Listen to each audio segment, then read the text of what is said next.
আমার বাড়ি ওখানে টুলু মণ্ডলের যেখানে বাড়ি, টুলু মণ্ডল ওরফে নিজামুদ্দিন, ওর বাড়ি সোৎসাল। আমি মিডিয়ার মাধ্যমে জানাতে চাইছি আমার দুঃখটা। আমার বাড়ির পাশে পাঁচামি ভাঁড়কাটা, আমারও ব্যবসা ছিল সোৎসালে, বুঝলেন তো, ট্রান্সপোর্টের। এই টুলু মণ্ডল 19 সালে আমি দুধকুমার মণ্ডলের পোলিং এজেন্ট হয়েছিলাম বলে এর গুন্ডারা আমাকে হুমকি দিয়েছিল। আমার 4 চাকা ছিল, আমার দুটো লরির ব্যবসা ছিল, সব শেষ করে দিয়েছে জানেন। যারা বলছেন না দুটো বাড়ি দেখাচ্ছে, এটা তো হিমালয়ের টুকরো মাত্র। এই 400-500 একর প্রপার্টি এখন বেনামে দেখুন পাঁচামিতে রয়েছে। একটা হসপিটালের জায়গা আছে, সেই জায়গাটা গোডাউন করে দিয়েছে পাথরের। আমি স্থানীয় ছেলে, আমরা যেখানে কাজ করতাম, আমাদের ব্যবসা ছিল ট্রান্সপোর্টের।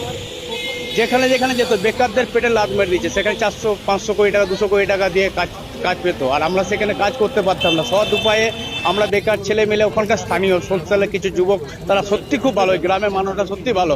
ওখানে আমি 20টা বছর কাটিয়েছি।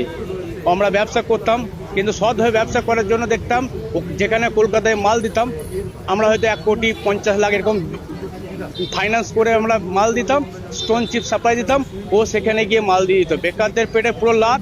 আর পয়সা এই টোল ট্যাক্স থেকে ওর 15,000 কোটি টাকা। আমি বলছি তো, আমি স্থানীয় বাসিন্দা।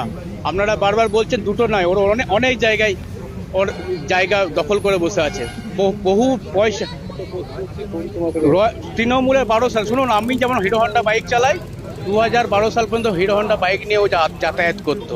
আমার নাম অনির্বাণ শাহ, আমি জেলার প্রাক্তন ভাইস প্রেসিডেন্ট ছিলাম, এবং আমি বিজেপি করার জন্য ওর জন্য আমি ঘর ছাড়া হয়েছিলাম। আমি প্রতিজ্ঞা করেছিলাম সেদিন 2012 সালের পর থেকে। আমি বলছি তো আপনাকে, আমি স্থানীয় বাসিন্দা দাদা, আমার বাড়ি পাঁচামি। আমার নাম অনির্বাণ সাহা, আমি লড়াকু ছেলে ছিলাম। আমারও ব্যবসা ছিল, সৎ উপায়ে ব্যবসা করতাম। আমার ট্রান্সপোর্টের ব্যবসা, হোটেলের ব্যবসা 7 সালে। হ্যাঁ, এটা ধন্যবাদ আমাদের বিজেপি সরকারকে। দেখবেন 19শে মে আমি একটা ফেসবুকে পোস্ট করেছিলাম যে টুলু মণ্ডলের অবস্থা যেন সুদীপ্ত সেনের থেকেও যেন ভয়ঙ্কর হয়।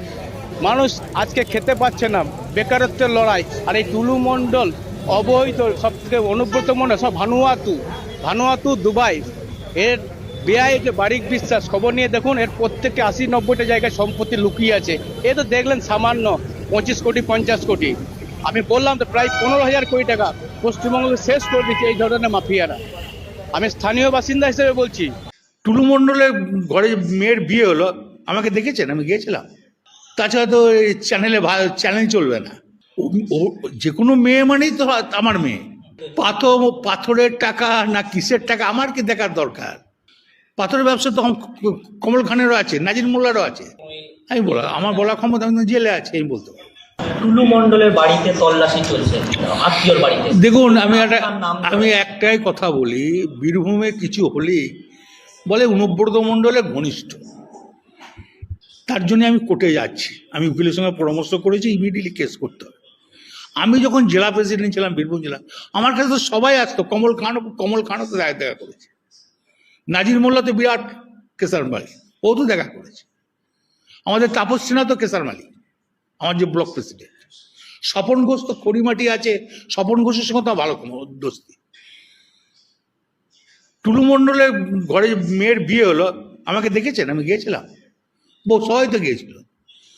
বীরভূম জেলার এমন কোনো মানুষ না যে যায় নাই, এমন কোনো নেতা যায় নাই। সিপিএমের লোকরাও গিয়েছিল। কাকে? আমাকে? হ্যাঁ, লোক দিয়ে কাট পাঠিয়েছিল না। আমি কোনো ভোজ বাড়িতেই যাই না। আমার সঙ্গে যদি ঘনিষ্ঠ হতো, নিশ্চয়ই আমি মেয়েকে আশীর্বাদী করতে যেতাম। আর যে কোনো মেয়ে মানেই তো আমার মেয়ে, এটা হতেই পারে। তাই ঘনিষ্ঠ আবার কি আছে টুলু মণ্ডল? আসলে কি এই চ্যানেলগুলো ভাবে যে অনুব্রত মণ্ডলকে জড়িয়ে দাও, তার ব্যবস্থা নিচ্ছি আমি। দরকার হলে আমি সুপ্রিম কোর্ট পর্যন্ত যাব, আমি মানানি কেস করব, আমি রেডি করছি। এই যে সবারবার বলা হচ্ছে টুলু মণ্ডলের বিপুল পাথরের টাকা ইত্যাদি, অনুব্রত পাথরের টাকা না কিসের টাকা আমার কি দেখার দরকার? তার জন্য সরকারের আইবি আছে, পুলিশ আছে, ডিআইবি আছে, খবর লেখ। আমার সঙ্গে কি সম্পর্ক? পাথরের ব্যবসা তো কমল খানেরও আছে, নাজির